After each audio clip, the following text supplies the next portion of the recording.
Hi guys, मैं Ashok sir आप सभी का हमारे यूट्यूब चैनल पर स्वागत है। आज आपके सामने अधिगम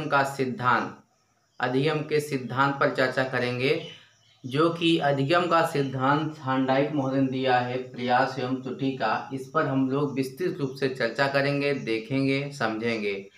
अधिगम के सिद्धांत से पहले यानी थार्नडाइक के सिद्धांत से पहले जो अधिगम का सिद्धांत है दिया गया है, इस पर चर्चा थोड़ा ये कर लें कि इससे अधिगम का जो सिद्धांत है दो लोगों ने दिया है। एक व्यवहारवादी मनोवैज्ञानिक और दूसरा संज्ञानवादी मनोवैज्ञानिक। तो व्यवहारवादी जो मनोवैज्ञानिक है इसमें हो जाएंगे थार्नडाइक महोदय, स्किनर, बीएफ स्किनर और पावलोव, आईपी पावलोव और प्लॉट हल। ये चार लोग जो हैं ये व्यवहारवादी मनोवैज्ञानिक है। मनोविज्ञान में एक संप्रदाय आया था व्यवहारवादी संप्रदाय, वाटसन लेके आए थे, वो व्यवहारवादी मनोविज्ञानिक। और दूसरा जो है ये संज्ञानवादी में ये आपके आ जाएंगे मैक्स वर्दीमर।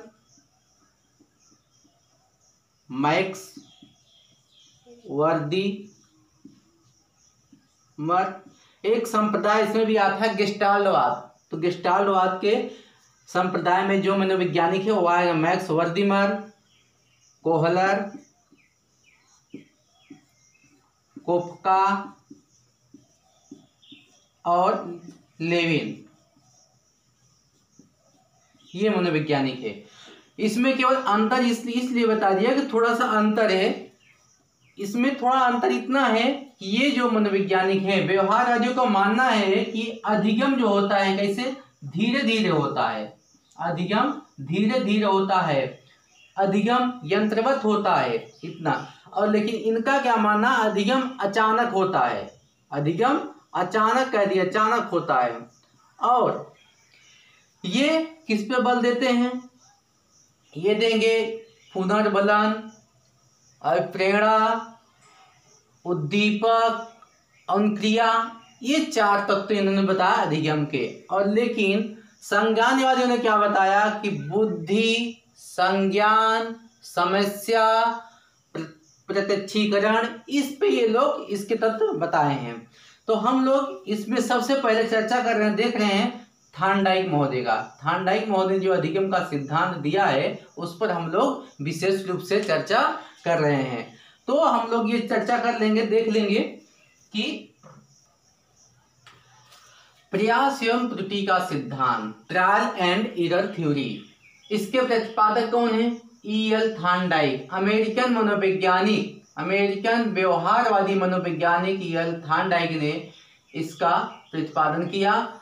और इन्हें प्रथम शैक्षिक मनोवैज्ञानिक कहा जाता है क्योंकि इन्होंने दो पुस्तक भी लिखी थी। एक एनिमल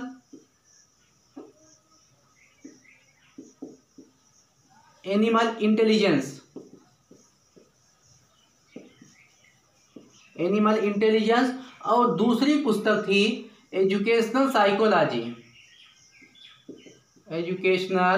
साइकोलॉजी, शिक्षा मनोविज्ञान। इसलिए इन्हें प्रथम शैक्षिक मनोविज्ञानी भी कहा जाता है। और दूसरी बात, जो अधिगम का सिद्धांत दिया, सबसे पहले सीखने का नियम किसने दिया, इन्होंने दिया। सबसे पहले सीखने का नियम हमने इसके पिछले वीडियो में बता दिया है। सीखने का नियम 3 प्रमुख नियम है, 5 गौण नियम है। और जो नियम उन्होंने दिया अपने इसी सिद्धांत के आधार पर दिया। हम लोग ये इस पे चर्चा करेंगे। और इन्होंने अपना प्रयोग किस पे किया, भूखी बिल्ली पर। 1913 में जो प्रयोग किया भूखी बिल्ली पर, भूखी बिल्ली को उन्होंने एक बॉक्स में बंद कर दिया और बॉक्स में बंद करने पर सामने रख दिया मृत मछली भोजन के रूप में। यहाँ पर मृत मछली अरे मरी हुई मछली भोजन के रूप में, जो किसका काम कर रही है, उद्दीपक का काम कर रही है, स्टिमुलस का काम कर रही है। ये मृत मछली उद्दीपक का काम करे। जब इसमें से बिल्ली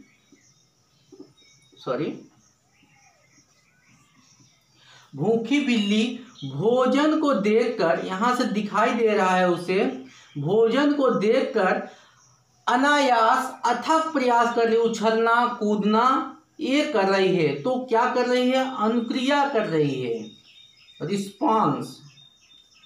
और इसमें ये लगा है खटका, जो कि लीवर है। ये खटका है, दिख रहा है यहाँ से, दरवाजा खुलने का रास्ता है।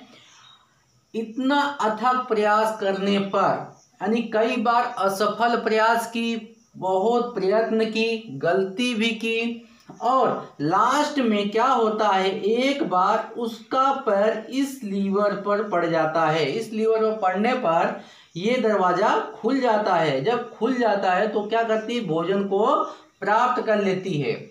यानी कह सकते हैं कि उद्दीपक को देखकर व्यक्ति अनुक्रिया जो करता है, यानी यदि कोई प्राणी, कह सकते हैं, अनुक्रिया करके उद्दीपक को प्राप्त कर लेता है।